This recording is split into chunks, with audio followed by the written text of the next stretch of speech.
Hello YouTube and welcome to an all new Elder Scrolls lore video. Today we're talking about Paarthurnax. What exactly is his backstory and what did he do for the past centuries before the events of Skyrim kicked off? And also, where was he when Aldwin awoke? That and more about Paarthurnax in today's video. So let's roll the intro and let's get into it.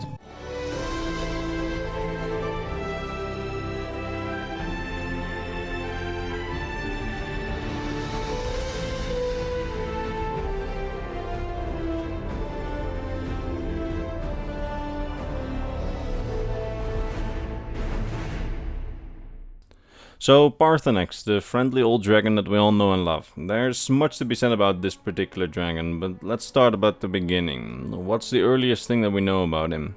Well, to begin, we know that Paarthurnax is likely one of the first dragons to be created by the god Akatosh during the Dawn era. While dragons are endless and immortal, there was likely a certain order in which they were created back in the day, as other dragons in Skyrim call Paarthurnax the Old One. That said, he's been around for a very long time. Being most likely one of the first dragons to be created, he was likely around during the Dawn era, and he was likely already around during the Elnofey Wars. But unfortunately we don't really have any concrete lore on him during this period, as the earliest account that we have of his existence are during the early Merethic era, when mankind was still ruled over by the dragons. If you want to know more about this period of history, there will soon be a video that touches on that period, but for the time being, there is also my video on the Labyrinthian, which was the human capital of Skyrim during this era of dragon rule. In that video I explain a good deal about this stuff, so give that a watch if you're interested. Anyway, during this period of draconic rule over mankind, dragons were led by Aldwin, the firstborn of Akatosh and also the firstborn dragon. It's said that his destiny is to eat the world, aka destroy it so that the next one can come to be. But instead of fulfilling his destiny, Aldwin in the Merethic era sought to rule, and thus as head of the dragons, he started oppressing mankind and rule over them with the rest of his dragon. This was while mankind worshipped these dragons as aspects of the gods, and Aldwin as chief among them as an aspect of the god. This worship of the dragons was a system that was half religious and half governmental, as the dragons themselves, while wanting to rule humanity due to their dominating nature, couldn't really give a piss about the daily aspects and detailed aspects of governmental policy, so they appointed priests, also known as the dragon priests, to rule in their names and communicate with the dragons about their wishes, and then execute those wishes within human society. During this period, Paarthurnax was one of the most highly regarded dragons, being described as Aldwin's chief lieutenant and most trusted companion. In this role, Paarthurnax apparently committed many atrocities against mankind, although these atrocities are never actually specified in the lore, but most likely these crimes came to be in the form of killing those who refused to worship the dragons or rebelled against the dragons' rule. But at one point, the men who ruled over humanity in names of the dragons, the dragon priests, they became ever more corrupted and evil with power, and at some point the discontent within the population became so great that they started a massive rebellion against the dragons. This rebellion would come to be known as the Dragon War, and at first mankind really didn't stand a chance against the dragons and their power. But then, according to legend, the goddess Kine intervened in the conflict. It's said that the goddess Kine reached down to Tamriel and called upon Paarthurnax, telling him to abandon Aldwin, as Aldwin had forsaken his destiny as the World Eater. And Kine allegedly told Paarthurnax to go to the humans and teach them the power of the Thu'um, so that the humans could properly stand up against the dragons. Now, whether or not the goddess Kine was really involved, or Kynareth as we know her in the Imperial pantheon, or whether it was Paarthurnax himself who instigated it all, we don't exactly know, but we do know that Paarthurnax convinced several other dragons to leave Aldwin's side since he had forsaken his destiny, and together with those dragons, Paarthurnax went to the humans to teach them the voice so that they could stand up against Aldwin's regime. After defecting, these dragons helped the humans, both learning the voice and in warfare. But according to Paarthurnax, as dragons, they were never really trusted by humanity, and thus they were shut out from the most important decisions made during the war. This meant that when the Nordic heroes of old tried to cast Aldwin outside of time by the use of an Elder Scroll, Paarthurnax and the other dragons on the human side were left in the dark about this decision to use the Elder Scroll at the throat of the world. Meaning that Paarthurnax, who was fighting somewhere else at the time, only found out about what happened to Aldwin after the battle. Paarthurnax, being a dragon and, being a child of Akatosh the Time God, has a much better understanding of what the humans exactly did to Aldwin than the humans themselves. He knew that Aldwin had been sent forward in time instead of banished from the mortal plane. He knew that Aldwin was sent to the future and that it was only a matter of time before Aldwin would return. He did not know when, but he did know where, as Aldwin would return in the exact spot where he was cast out of time, on top of the throne of the world, and thus Paarthurnax decided he would wait there for his eldest brother's return, and he did.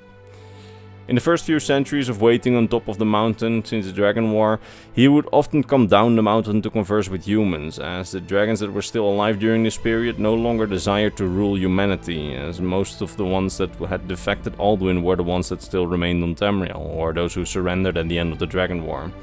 Thus, dragons, while a bit rarer than during the Dragon War, they were still relatively common in Skyrim and they were relatively accepted by the mortals. During this period in the early First Era, he would also visit the dragon Numenex, apparently one of the few Aldwin-serving dragons that had survived and had been captured by the humans in Whiterun by Jarl Olaf One-Eye. It's also during this time that Jurgen Windcaller founded the Greybeards, founded the Way of the Voice, the philosophy of the Greybeards, which is a philosophy where the power of the Thu'um would not be used for domination, but for worship and meditation. Paarthurnax decided to follow this philosophy after speaking to Jurgen Windcaller in hopes of using the philosophy to keep his own dominating instincts further in check. It was really during this period when Paarthurnax started following the Way of the Voice that he became truly a quote-unquote good dragon, as during this period he tried to overcome his evil nature through meditation and following the Way of the Voice, and then hopefully for good banish his dominating nature. Undergoing a sort of personality shift in the end, to the wise and friendly dragon that we meet in Skyrim. Although, as he says himself, his dominating dragon nature is ever beneath the surface and he battles against it every single day. But through meditation, he can overcome it and be the wise and good dragon that we meet. During this period, Paarthurnax meditated a lot and after the death of Jurgen Windcaller started leading the Greybeards. It became rarer and rarer for him to descend the mountain until when, in the later years of the First Era, the Akaviri came to Tamriel and the Dragon Guard, the predecessors of the Blades, who were formed out of the Akaviri, were founded under Riemann Cyrodiil. This order of warriors started hunting down every last dragon in the land, causing the dragons that remained after the Dragon War to quickly go extinct. And in order to save himself from this fate of being killed by the early Blades or the Akaviri, Paarthurnax decided he would never again leave the mountain. We know that during this period the Dragon Guard and later the Blades would keep trying to find him, but to no avail as the Greybeards protected Paarthurnax, and in addition to that, during the Third Era, when the descendants of Tiber Septim ruled over the Tamrielic Empire in the Septim dynasty, some emperors would actually know of Paarthurnax's existence and actively protect the old dragon against the Blades, or at least according to dialogue with Esbern, who we meet in Skyrim.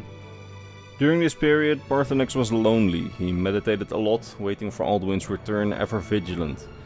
He kept leading the Greybeards, but rarely communicated with them, and only very rarely would one of the Greybeards be permitted to see him, and by the time we see him in Skyrim, he says that it's been more than 100 years since someone spoke to him, hence why he is so fond of conversation with you, as he hadn't had a proper conversation in over a century.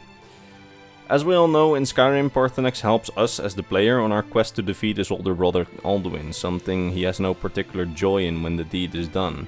When you have defeated Aldwin, he laments the loss of Aldwin, but acknowledges that Aldwin called upon his own doom when he forsook his own destiny. But still, he is not happy about the fact that Aldwin is now gone. In Skyrim, you can also get the assignment by the Blades to kill Paarthurnax. Now, whether you should or not, I discussed it in a different video, this one. As a disclaimer, I absolutely do not think that Paarthurnax deserves to die, as he's the sole reason that Aldwin was defeated twice. But in that video I explain why it may be wise to kill him. Don't judge me on that yet, watch the video first if you want to know more, it's in the description. Again, I really don't think that Paarthurnax deserves to die or that he still needs to be punished for the atrocities he committed back in the day, as he is the reason that Aldwin got defeated in the end. But there's another reason, but I already made a video about that, so I won't waste your time about it here. So, videos in the description if you want to hear more. Now, back to the present, where we find Paarthurnax on top of the throne of the world, where he's been waiting for Aldwin's return ever since the Moravic era.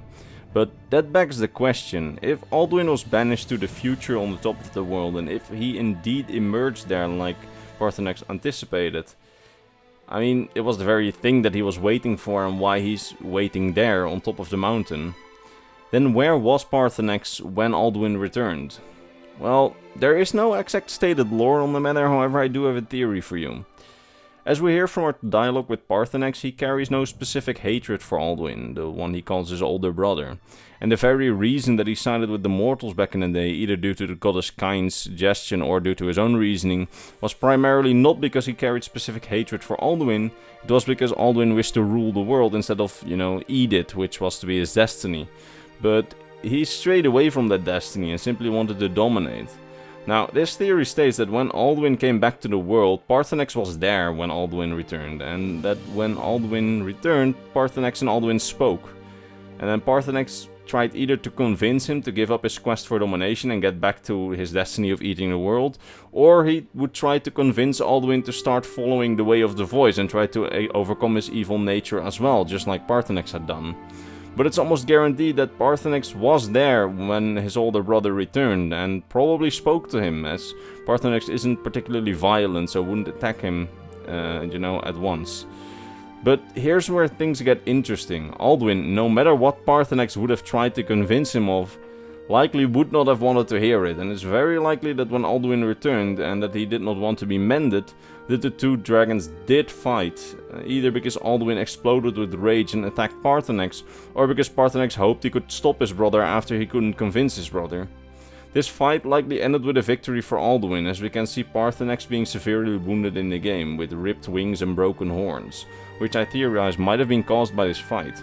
We have some more reason to think that this theory might be the case, as remember at the start of the game, at the start of Skyrim, you can hear distant dragon cries in the distance just before your execution, several times.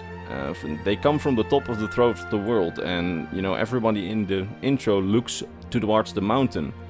After which Aldwin eventually appears from behind the mountain, having won the fight and spared Paarthurnax, or he didn't want to specifically spare Paarthurnax, but he, sensed the presence of the Dragonborn, because Aldwin can sense dragons and in extension the Dragonborn. Thus he abandoned the fight and quickly went to Helgen after noticing the Dragonborn there. Each of those are possible, or perhaps, this fight might have never taken place, but I think it's quite likely that the two fought considering the state of Paarthurnax's body and the cries at the beginning of the game. Although, the state of Paarthurnax's body might also have to do with something else entirely, as several online theories state that the decaying of his body might be a result of him following the way of the voice, and thus denying his inborn nature, and thus his body starts to lose his eternal and immortal aspects. I think this is a bit less likely personally, as that would mean that Paarthurnax would be able to understand at least part of the Dragonrend shout, which conveys mortality, and he says that the shout's words of power are completely incomprehensible to him, like he doesn't understand mortality yet. Meanwhile, his body is supposedly suddenly mortal, which I don't exactly know, maybe not even Bethesda thought that deep about it, but I don't know. I personally think that the fight is a more likely theory, but each of the theories are theories, and this is just my interpretation, so it could be that I'm wrong. And as usual, both theories aren't canon, but it's up to you to decide what you think is most plausible. Anyway, I think that that's all the information that I have on Paarthurnax for you today. I hope you enjoyed the video. And yeah, I hope to see you next time in the next Elder Scrolls lore video next week. Now, before we end things, allow me to thank my top patrons, Mr. Bernardo Binda, Gabriel Binda, Zar Mikhail, and Short of Bushido, and of course, Mr. Christmas. These wonderful people, along with all the others on screen, are my Patreon supporters, and they keep this channel in the air and make it so that I can keep making lore videos every single week. So, yeah, thanks to them. Anyway, it's been a long day, and I'll see you next week. Bye.